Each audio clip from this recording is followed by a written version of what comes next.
नमस्कार, स्वागत है आपका संगठन भारत न्यूज में और मैं हूं आपके साथ शालिनी।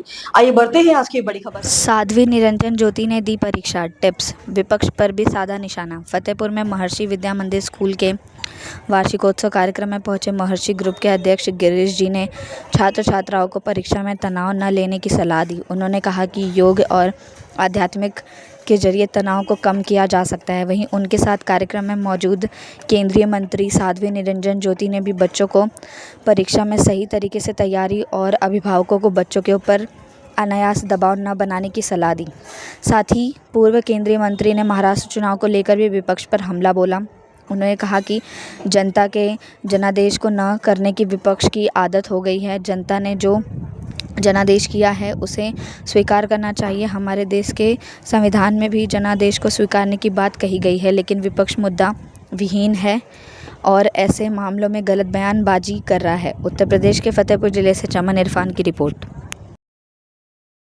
कासा भी ये नया आ गया है भारतीय ज्ञान परंपरा, ये क्या भला है ये सब जो है। तो एक तो चांसलर बोले अपने को क्या करना है इससे, वो नीचे फैकल्टी है वो करती रहेगी, अपना काम तो एडमिनिस्ट्रेशन करना है। इसका ज्ञान कुछ नहीं है लोगों को। भारतीय ज्ञान परंपरा क्या है, बड़ी बड़ी कॉन्फ्रेंसेस होती है, करोड़ों रुपए जाते हैं, बट बच्चों के लिए जो हमने ये भावातीत ध्यान की बात करी, और दूसरा इसके एडवांस प्रोग्राम है सिद्धि प्रोग्राम पतंजलि योग सूत्रों के आधार पे, उसमें हमारी संस्थान के जो बच्चे हैं उनको कोई प्रेशर नहीं होता है, क्योंकि वो प्रातः संध्या जो है माने जब स्कूल आते हैं तब और जब घर जाते हैं तब 15 से 20 मिनट का ये ध्यान का अभ्यास करते हैं। उससे उनकी बुद्धि जो है वो कुशाग्र होती है। अपने भगवान गीता में कहे हैं, उन्होंने कहा योग है कर्म सुकौशलम, योग से कर्म की कुशलता होती है। अब समस्या ये हुई कि योग को केवल योगासन में बांध दिया, वो नहीं है। पतंजलि ने तो अष्टांग योग की बात करी थी, तो अभी अपने लोग अष्टांग योग को लेकर के चल रहे हैं। तो बच्चे अगर जो है वो अष्टांग योग का पालन करते हैं तो हमारे यहाँ के बच्चों में कोई प्रेशर नहीं है, और एक से एक पोजीशन पे पिछले 35 वर्ष अपनी संस्था में विद्या मंदिर के पढ़े हुए छात्र कहीं ना कहीं योजनाओं में समायुक्त होकर के मुझे मिले हैं, और आज किसी भी देश के कोने में जाती हूँ तो मुझे मिलते हैं।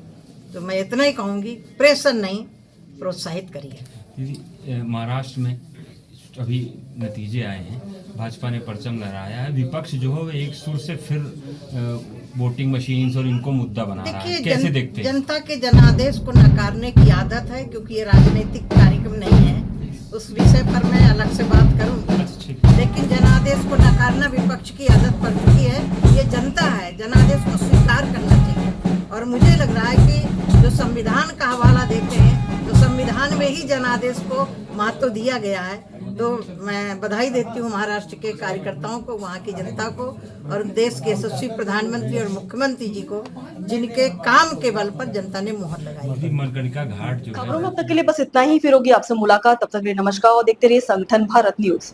ऐसे ही लेटेस्ट अपडेट पाने के लिए हमारे चैनल को सब्सक्राइब करें और तुरंत नोटिफिकेशन पाने के लिए बेल आइकन दबाना ना भूलें। यदि आप हमें फेसबुक या इंस्टा के माध्यम से देख रहे हैं तो हमारे पेज को फॉलो जरूर करें। धन्यवाद।